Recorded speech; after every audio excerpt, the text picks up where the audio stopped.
everyone, I'm Jordan Overton. I'm a student media assistant here within the School of Meteorology, and today I'm going to be interviewing the Center for Autonomous Sensing and Sampling team, or commonly known as CASS, here at the University of Oklahoma.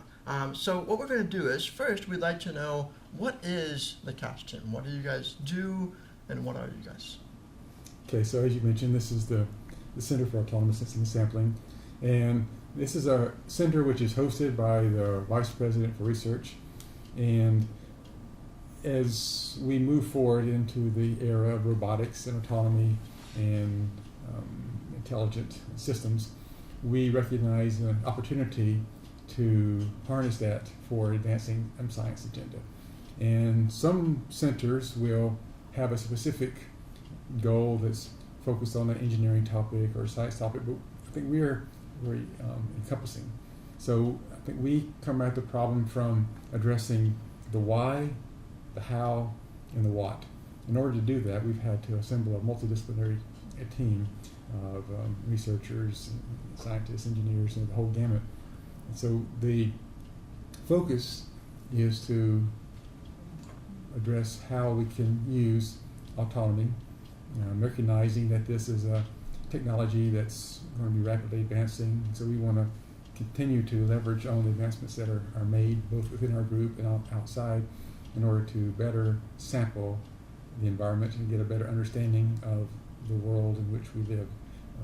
That's it in a nutshell. Okay, so what would you say is the advantage to this type of research versus other research? Okay, so as I mentioned, let's take the atmosphere for a case. This is how we got started. We recognized that the atmosphere is scales within scales within scales. And so the larger scale portions of the atmosphere are evolving relatively slowly. So you can understand what's happening by doing large scale sampling using radars and satellites and what have you. But if you start going down in scales in the atmosphere to hundreds of meters, to tens of meters, to meters, to centimeters, and even down to millimeters, then those large platforms who rely on slowly evolving systems are not going to be adequate. So in the past, we've recognized that we haven't had the technological capabilities to really resolve these fine temporal scales and fine spatial scales. So we've had to rely on statistics and models and parameterization schemes in order to capture that. But now the technology is moving forward. And so we have to step back and reevaluate how we sample the atmosphere. So now we have these capabilities of using unmanned aircraft systems to get our sensors directly into the atmospheric flows, into the turbulent structures, into the places where we can sample the smaller scales and the smaller scales. So this is it's complementary, but this has been a long-held gap in our ability to sample the atmosphere. And it's been recognized by the National Research Council, it's been recognized by the National Academies of Sciences, the National Science Foundation, just to name organizations within the U.S., but also internationally, that we've been relying on instrumented towers, we've been relying upon radiosondes, so balloon-launched instrumentation, we've been relying upon satellite measurements, radars, and those were fantastic measuring suites, but they are not able to capture the dynamic and the complexity of what happens in the lowest, let's say, 1 kilometer, a few miles of the atmosphere. So this has been a quandary. We've been struggling with this dilemma for decades, if not centuries. So as the regulatory environment is starting to become a bit more relaxed, a bit more allowing for us to fly these types of vehicles, as the technology is improving, the autopilot systems are improving, the ability to take the data and integrate those into the forecast models is evolving. This is just a sweet spot. It's the perfect storm, as the analogy goes, to kind of tap in all this information that we're able to garner. So we began with looking at the atmospheric component using unmanned aircraft systems. But so a lot of people don't realize what a rich tradition the state of Oklahoma has in aeronautics. The Clyde Cessna as of the Cessna fame, was from Oklahoma. We have Wiley Post, and we have Tinker, who was the namesake for the Tinker Air Force Base. We have the largest maintenance rehaul, right? The MRO facilities, I think, in the nation. Some of those are in Oklahoma. Actually, the FAA came out of the state of Oklahoma. So recognizing that richness in history and aviation, and also recognizing the School of Meteorology and the University of Oklahoma's excellence in weather forecasting, atmospheric monitoring, atmospheric modeling, we thought this would be a nice juncture. So I had started with this project as just myself and one graduate student maybe 8 years ago. It was just a slow burn, kind of gaining momentum. And then about 3 years ago, we won a large award from the National Science Foundation, which brought $6 million into the hands of University of Oklahoma, Oklahoma State University, University of Nebraska, and University of Kentucky. And so over 4 years. So the National Science Foundation also recognized that this was an area that needs to be more thoroughly explored, and so they gave this money to these institutions so they could begin examining how unmanned aircraft systems. We tend to use the word UAS or UAV or unmanned aircraft systems as opposed to drone, although it's still what it is, but people have all kinds of different connections of what the word drone might mean, but UAS is kind of neutral. So anyway, the National Science Foundation recognized that this was a good opportunity to start exploring this space. And so once we got that funding in place, then we started getting the attention of the university at the vice president research level, and then they've invested into our enterprise. So now it's growing. We've got critical mass. We're making great inroads into exploring this. And as that happens, then it's starting to broaden out into more interdisciplinary. Right, so kind of on that point, you just mentioned Vice President for Research. So does the CASS team serve the university as a whole, or how does that work? Yeah, this is definitely meant to be a university-serving institution. That's why it wasn't housed under one program or one college. So the Vice President for Research is an umbrella organization for the entire research enterprise for the entire university. We are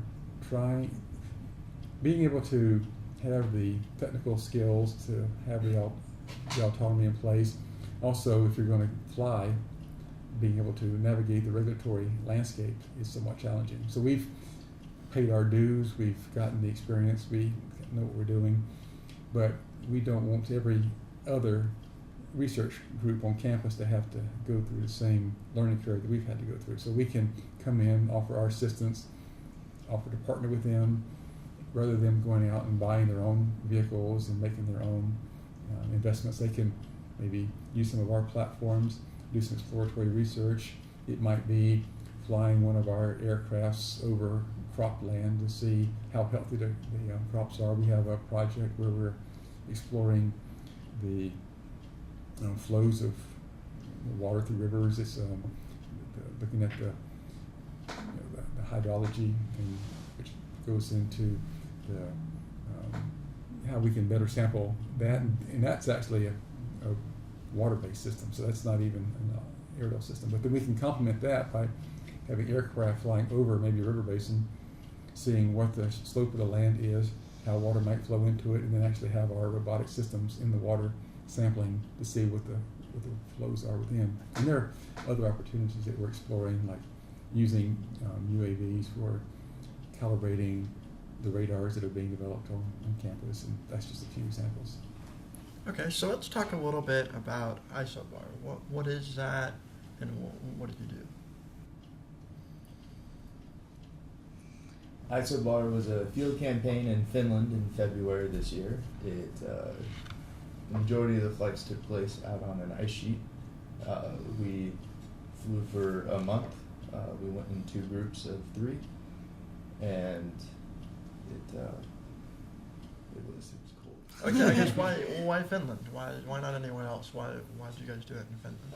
So we were interested in observing really stable nocturnal boundary layers, and in Oklahoma, commonly we get convective boundary layers when the sun comes out and stirs up the atmosphere through heating. But something that we're really interested in is basically the opposite. When the land cools a lot faster than the air above it, and you get temperature increasing with height really close to the surface in a really small layer. So a really advantageous place to do this is somewhere where it's really cold and doesn't receive a lot of sunlight, like Finland does. We're situated on an island at about 65 degrees north in February, so they only got about 6 to 8 hours of sunlight per day. And we were flying above, as Bill said, sea ice. So ice also radiates very quickly and gets very cold. So it was basically an ideal situation to try to study some of these situations. Right, so I mean that cold, you talked about cold ice, doesn't sound like exactly the best conditions to be doing research in. What did you guys do to, I guess, take precautions with it being so cold, or how did you guys do that? Yeah, so one of the teams also involved, or who is in charge of the project, was from the University of Bergen in Norway, and they are very experienced with the cold weather. So they actually were able to provide us with some cold weather gear, full body suits, snow suits, and we brought a bunch of our own hats and gloves and hand warmers and all that stuff for our personal sake. But we had to take precautions for we were flying, this UAV here was one of the platforms that we were flying, and there were special precautions that we had to take for mechanically flying that in the cold weather as well. Right. So what were the research objectives when you guys went to Finland? What was the main things you guys were trying to research? Let's see. As Brian described, the main objective was the studying or characterizing of the superstable boundary layer over the ice. But we would do this in what are called IOPs, or intensive operating periods, where us and our colleagues who were all there were several other universities there, University of Bergen, there were a couple German universities as well, and we would take turns going for a full 24 to 28 hours, I think, so that we could capture an entire day cycle of different meteorological parameters. Up to, we could fly, according to the airspace we were allowed to use, up to 6,000 feet above the ground, which is very high, and we wouldn't be able to do this in the U.S. yet. But we also studied things like winds and temperature structure profiles. We did some of those with some of our aircraft. And we also examined carbon dioxide profiles to examine how that will change in a super stable situation. But we're going to study that in more convective situations here too, to better understand fluxes.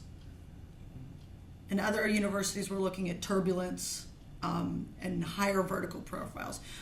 The drone here we took it to about 300 meters up and down 3 times an hour to sort of examine how the structure of the atmosphere was changing or how stable it was. But other crafts would be flying at the same time, so we would be focusing on the lowest portion, whereas University of Bergen would take their Sumo aircraft up to nearly 6,000 feet.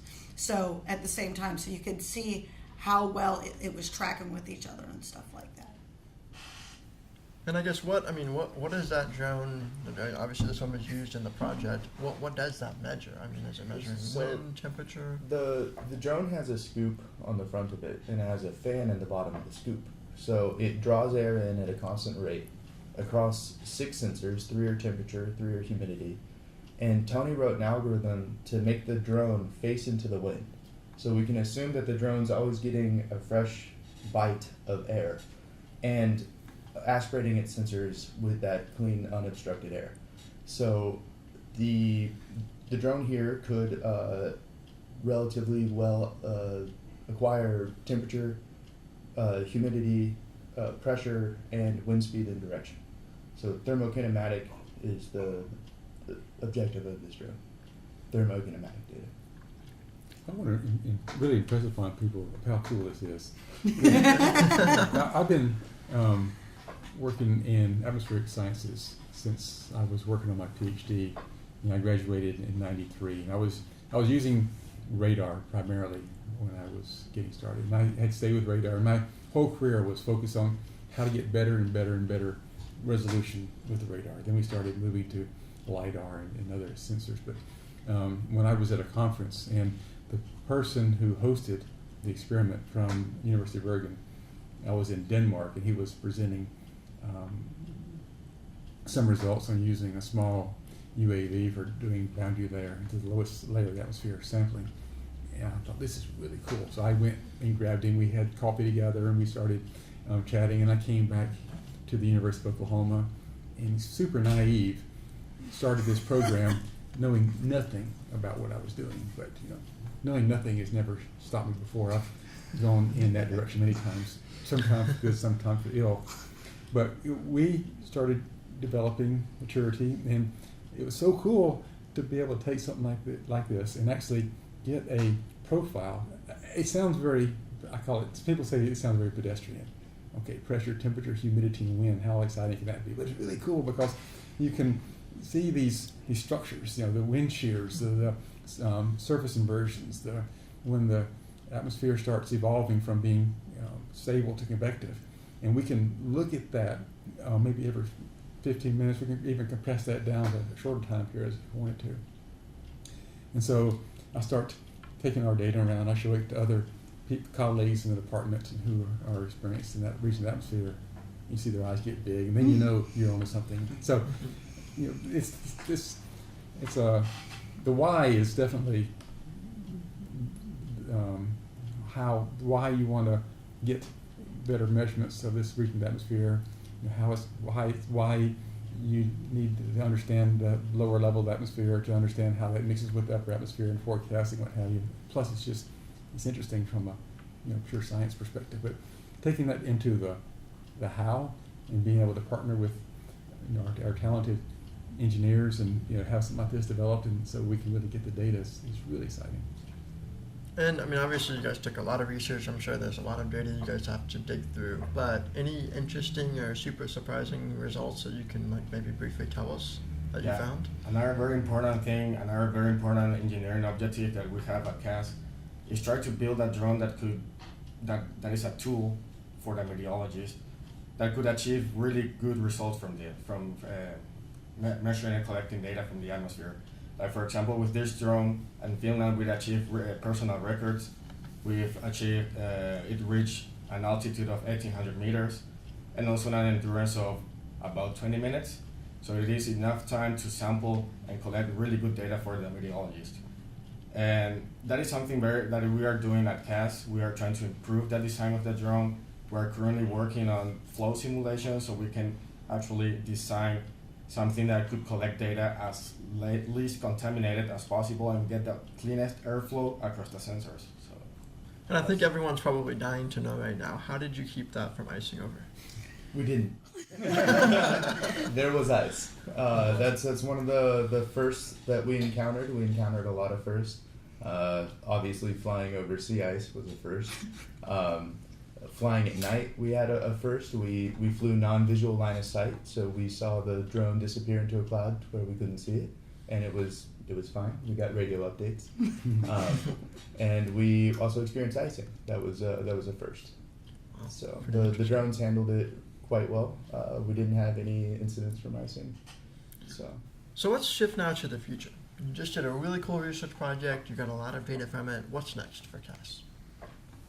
Well, we did this enormous sampling campaign in Finland, but this was actually building off. We're doing more weekly sampling visits. We go down to the Kessler field station and do a lot of work down there. We're actually going down there a lot of times in the next few weeks because we're gearing up for a summer field campaign with CloudMap. But it's even larger scale this year because we're going to be, CloudMap is joining the lapse rate campaign, which is part of Isara, which is a UAS specific conference for doing atmospheric research. So conference is the first week, and then we're all going to the San Luis Valley in Colorado, and we're going to go fly with 11 or 12 other institutions in total. So it's going to be quite the spectacle and a lot of fun to get to meet all these people that are tackling similar problems to us, just with different platforms and different approaches.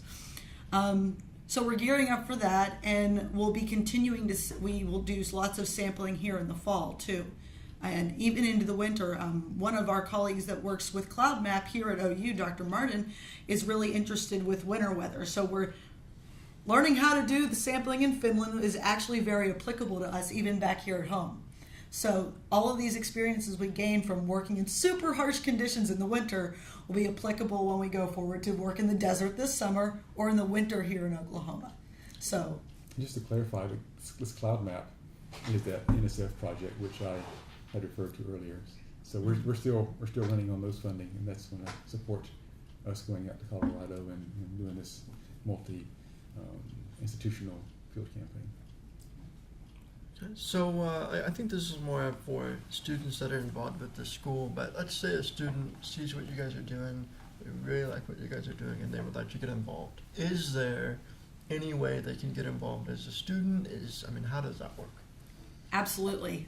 We have a team of both faculty, postdocs like myself. We have grad students, so Brian and Tony are both grad students. Bill's our staff engineer. But we also have a large group of undergrads as well that work for us. And we actually are across several disciplines now. So I'm a chemist. We also have a whole group of meteorologists, and then a large portion of the rest of our team is engineering students. We have someone from, I think, every field of engineering now, from aeronautical to mechanical to electrical. We have a civil engineer as well who's doing the river flow studies, and Dr. Chilson is a physicist. So we really touch all bases. So anyone from any discipline can come and work with us. And we have had a lot of undergraduates working with us. We've currently, and also in the past, we've hosted them. Any student that would like to fill the gap between the UAS engineering and the meteorology research is welcome to join and collaborate. Yeah. So what contributions did the National Science Foundation make to this project? So I would say that getting the funding from the National Science Foundation has been instrumental as a catalyst to really springboard this whole operation. We were working in a very small group. It was maybe 2 or 3 people. We were making advancements, but we didn't have the critical mass to move this forward. So with the funding that we got from the National Science Foundation, that really gave us the capacity to bring in more students, to start bringing in more of the faculty, to start defining ourselves as a community, because it wasn't just University of Oklahoma, it was Oklahoma State University, University of Nebraska, University of Kentucky. And then now we have 4 institutions, 2 of these mostly engineering, 2 of these mostly atmospheric science. And together we are promoting the same agenda, sending out the same messages. We're able to leverage each other's strengths, so it's not only what OU can do, but what everybody as an entity can do. And that was only possible with the National Science Foundation funding. So the nice thing is that not only is giving us the wherewithal to advance the science, but we're really getting the attention of our colleagues. Our colleagues are sitting back and saying, wow, this group is steamrolling in this area, and I think that they are seeing those institutions as being leaders in this area. So it's been game changing. So in addition to the cool science that NSF enables us to do, it's also really promoting the growth of research opportunities for undergrads, graduates, and other professional development. For instance, I'm actually a PhD graduate from the University of Kentucky that was able to stay on the grant and move universities to come here. So without this grant as a whole, I would not be here in this position working with these guys at all. So, and that's a really amazing opportunity that this grant's provided all of us, is we're not only sending students back and forth, but we're also transmitting information back and forth, and it's helping everything advance a lot faster. All right, thanks everybody for watching, and be sure to check out more about CASS at their website at cass.ou.edu, and we'll see you next time. you.